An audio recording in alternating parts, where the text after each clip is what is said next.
Hello everyone, welcome to Sumaha's vlogs. మనము ఒక day అంతా ఇంత టయర్డ్ అయిపోయిన తర్వాత నైట్ అంతా అంటే మార్నింగ్ అంతా బయట తిరిగి తిరిగి వచ్చిన తర్వాత నైట్ ఏదైనా ఒక రెసిపీ చేయాలి అంటే మనం ఉప్మా చేస్తాం. అదే రైస్ తో చేయాలంటే ఇదేనండి the best quick and easy recipe.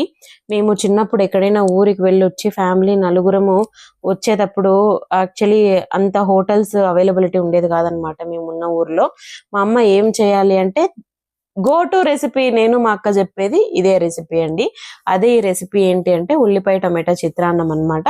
First ముందుగా బాండీలో ఆయిల్ వేసుకొని ఆవాలు జీలకర్ర కరేపాకు కొత్తిమీర పచ్చిమిరపకాయలు వేసుకొని, నాకు ఇక్కడ కొత్తిమీర అవైలబిలిటీ లేదు సో నేను స్కిప్ చేశాను.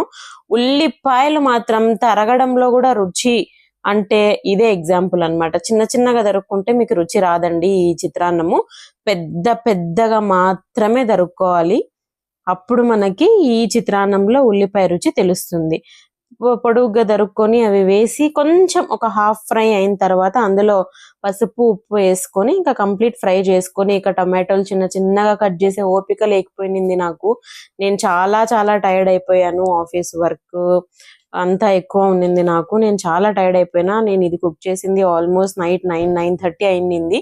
ఇంకా టొమాటోస్ అన్ని ఈ దీంట్లోకి ఈ మిక్సర్ లోకి వేసేసి నేను అలా అలా అలా 4 సార్లు గిరగిరాని దిప్పేసే లోపల టొమాటో అంతా మెత్తగా కట్ అయిపోయింది అనమాట. సో ఇంకా ఇక్కడ వేసేసి బాగా కలిపి మూత పెట్టుకొని లో ఫ్లేమ్, ఎంత చిన్న ఫ్లేమ్ ఉంటే మీ స్టవ్ అంత చిన్న ఫ్లేమ్ లో 5 నిమిషాలు ఉడికిచ్చేయండి. ఆహా, ఎంత గుబాలిస్తదంటే ఆ మిశ్రమం అంత బాగుంటది.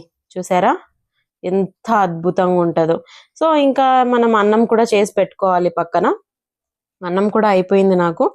అన్నం అయిపోయిన తర్వాత అది ఇందులో వేసి, నేను సాల్ట్ కర్రీకి తక్కువ వేస్తాను అనమాట.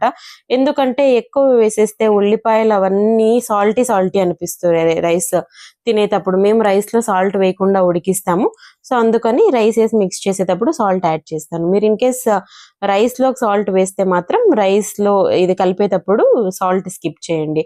అంతేనండి, మా ఇంట్లో ఎంత రుచికరమైన చిత్రాన్నం రెడీ. మీరు కూడా ఇలాగ ఎక్కడైనా టైర్డ్ అయ్యి వచ్చిన తర్వాత ఈ రెసిపీ చేస్తారో లేదో కామెంట్ చేయండి please. Thanks for watching. Subscribe to Sumaha's vlogs.